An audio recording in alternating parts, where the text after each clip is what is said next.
BJP ಶಾಸಕ ಮುನಿರತ್ನಗೆ ನ್ಯಾಯಾಂಗ ಬಂಧನ. ಮುನಿರತ್ನಗೆ ನಾಳೆವರೆಗೂ ಕೂಡ ನ್ಯಾಯಾಂಗ ಬಂಧನವನ್ನ ವಿಧಿಸಲಾಗಿದೆ. ಮಧ್ಯಂತರ ಜಾಮೀನು ಅರ್ಜಿ ವಿಚಾರಿಸಿದೆ ಕೋರ್ಟ್.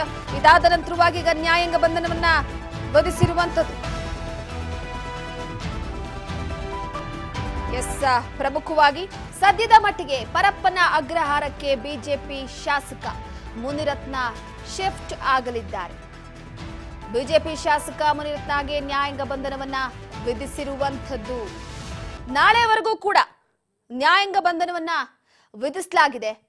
ಮಧ್ಯಂತರ ಜಾಮೀನು ಅರ್ಜಿಯನ್ನ ಕೋರ್ಟ್ ವಿಚಾರಿಸಿ ವಿಚಾರಣೆಯನ್ನ ನಾಳೆಗೆ ಮುಂದೂಡಿಕೆ ಮಾಡಿದೆ. ಈ ಬಗ್ಗೆ ಕೋರ್ಟ್ ಆದೇಶ ಹೊರಡಿಸಿದ್ದು, ನ್ಯಾಯಾಂಗ ಬಂಧನದ ಹಿನ್ನೆಲೆಯಲ್ಲಿ ಈಗ ಜೈಲಿಗೆ ಮುನಿರತ್ನ ಅವರನ್ನ ಶಿಫ್ಟ್ ಮಾಡಲಾಗ್ತಾ ಇದೆ. ಪ್ರಮುಖವಾಗಿ ಗುತ್ತಿಗೆದಾರರೊಬ್ಬರಿಗೆ ಜೀವ ಬೆದರಿಕೆಯನ್ನ ಹಾಕಿ ಜಾತಿ ನಿಂದನೆ ಮಾಡಿದ ಆರೋಪದ ಮೇಲೆ ಬಂಧಿತರಾಗಿರುವಂತಹ ಬಿಜೆಪಿ ಶಾಸಕ ಮುನಿರತ್ನ ನಾಯ್ಡು ಅವರನ್ನ ಒಂದು ದಿನ ನ್ಯಾಯಾಂಗ ಬಂಧನವನ್ನ ವಿಧಿಸಿ ಜನಪ್ರತಿನಿಧಿಗಳ ವಿಶೇಷ ಕೋರ್ಟ್ಗೆ ಈಗ ಆದೇಶವನ್ನ ಹೊರಡಿಸಿರುವಂತದ್ದು. ಮುನಿರತ್ನ ಅವರ ಪೊಲೀಸ್ ಕಸ್ಟಡಿ ಅವಧಿ ಇಂದು ಅಂತ್ಯಗೊಂಡಂತಹ ಹಿನ್ನೆಲೆಯಲ್ಲಿ ಆರೋಪಿಯನ್ನ ಜನಪ್ರತಿನಿಧಿಗಳ ವಿಶೇಷ ಕೋರ್ಟ್ಗೆ ಹಾಜರುಪಡಿಸಲಾಗಿತ್ತು. ಶಾಸಕ ಮುನಿರತ್ನ ಪರ ಹಿರಿಯ ವಕೀಲ ಅಶೋಕ್ ಹಾರನಹಳ್ಳಿ ಅವರು ವಾದವನ್ನ ಮಂಡಿಸಿದ್ರು. ಪ್ರಕರಣದ ವಿಚಾರಣೆಯನ್ನ ಕೋರ್ಟ್ ನಡೆಸಿದ್ದು ಮುನಿರತ್ನ ಅವರಿಗೆ ನ್ಯಾಯಾಂಗ ಬಂಧನವನ್ನ ವಿಧಿಸಿದೆ. ಸೊ ವಿಚಾರಣೆಯನ್ನ ನಾಳೆಗೆ ಮುಂದೂಡಿಕೆ ಮಾಡಿರುವಂತದ್ದು. ತಿರುಪತಿಗೆ ಹೋಗುವಂತಹ ಸಂದರ್ಭದಲ್ಲಿ ಮುನಿರತ್ನ ಅವರನ್ನ ಬಂಧಿಸಲಾಗಿದೆ.